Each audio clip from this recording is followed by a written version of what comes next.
Coming to the New Testament. Coming to the New Testament. In the King James Version. In some modern translations, they have omitted these words which I'm going to say now. But in the King James Version, which Brother Swaggart uses, so he advertises this book here, King James Version. And in the King James Version, the New Testament starts. The first book is the Gospel according to St. Matthew. Second book, the Gospel according to St. Mark. Third book, the Gospel according to St. Luke. Fourth book, the Gospel according to St. John. I'm asking, what is this according to? According to, according to. Why according to? You see, you don't catch the joke. You just read the Gospel according to Matthew, according to Mark, according to Luke, according to John.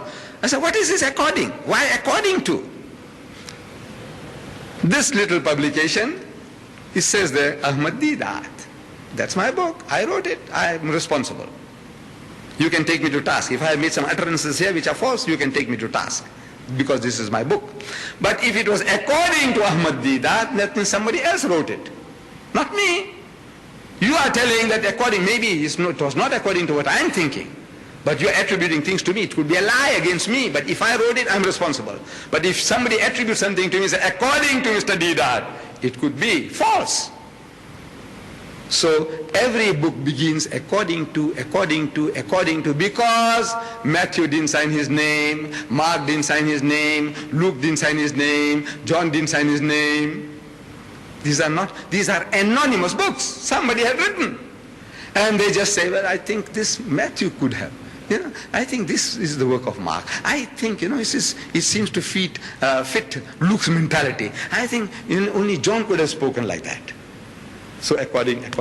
The internal evidence also shows, like for example, that Matthew didn't write Matthew.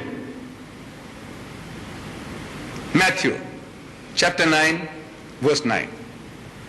It says, while he, that is Jesus, was going forth into the way, he, Jesus, saw a tax collector called Matthew. And he, Jesus, came up to him, Matthew, and said unto him, Matthew, follow me, Jesus. And he, Matthew, followed him, Jesus. I'm asking, did Jesus write that? Did Matthew write that? If Matthew wrote it, he said, while he was going forth into the way, he saw me collecting taxes at the tax collector's table. And he came up to me and said unto me, follow me, and I followed him. That's Matthew talking. But this is somebody writing in the third person. See, not the words of Jesus, not the words of Matthew. And one of the leading lights of the Christian world, J.B. Phillips, an Anglican, a prebendary of the Chichester Cathedral in England, he translated the Gospels, the New Testament, into modern English. See, most of this English here is archaic, old-fashioned. Thee and thou and thine. So he brought it down to this ordinary, usual level, colloquial level. The Gospels into modern English. And in his preface to the Gospel, he says, early tradition ascribed this Gospel to the Apostle Matthew. That's what people said, that Matthew wrote the book. But scholars nowadays almost all reject the view. Who scholars? Muslim scholars? Jewish scholars? Hindu scholars? No. Christian scholars. Christian scholars of the highest eminence. They say that Matthew didn't write Matthew. Say the author, whom we may still conveniently call Matthew. Conveniently. Because instead of saying the first book of the New Testament, chapter 9, verse 9, the first book of the New Testament, chapter 5, verse 17, wasting my breath, wasting time in writing, wasting space, ink. He says, no. So I said Matthew 9, 9. I said Matthew 5, 17. Conveniently, I'm using the name, the term. He said the author, whom we may still conveniently call Matthew, has plainly drawn on the mysterious Q. Now this Q is in inverted commas. It stands for the German word Quella, means sources, some mysterious sources, which might have been a collection of oral traditions. He has used Mark's gospel freely. This man, who's supposed to be Matthew, has used Mark's gospel freely. In the language of the school teacher, he has been copying wholesale from Mark. In the language of the school teacher, he's copying wholesale from Mark. And Mark was a 10-year-old boy when Jesus walked this earth. Can you imagine an eyewitness, a ear witness, a companion of Jesus? He goes and copies a 10-year-old boy who wasn't there. Does it make sense to you? If it was Matthew, would he go and copy somebody else? And a child of 10? So therefore we know not only that it is not the word of God, but it is not even the words of Matthew. When I was a Bible-believing evangelical Christian, attending Moody Bible Institute, before I began my serious scholarship on the New Testament, before I began to read it in Greek, and before I saw what serious scholars of the world had to say about it, I was absolutely convinced that the Gospels not only contained eyewitness tradition, but that they were written by two eyewitnesses, Matthew and John, and by two people who were close companions to people who were eyewitnesses, Mark and Luke. Intense research has a way of changing your mind about things. But I don't want you to think that this is a reason for you not to use your brain. Even if you are the most hardcore, Bible-believing evangelical on the planet, you surely think that God gave you a brain. Use your brain. Craig and I will agree on this. God gave you a brain to think with. Apply reason. That's why God made you a human being instead of a slug. Don't be afraid of using your intelligence to find out the truth. The truth may not be what you were taught, but if it's true, you should believe it, not run from it. As I studied more and more using my intelligence as an evangelical, but also praying about it, I became convinced that the New Testament Gospels were not written by eyewitnesses or by people who knew eyewitnesses.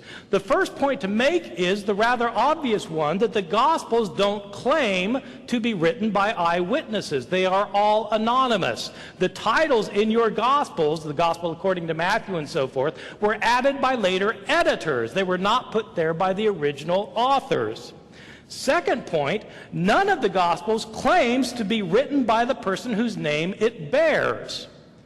They don't claim to be written by eyewitnesses, and they don't claim to be written by people named Matthew, Mark, Luke, and John. Those are later traditions that were added to the Gospels. These traditions do not start appearing for about 100 years.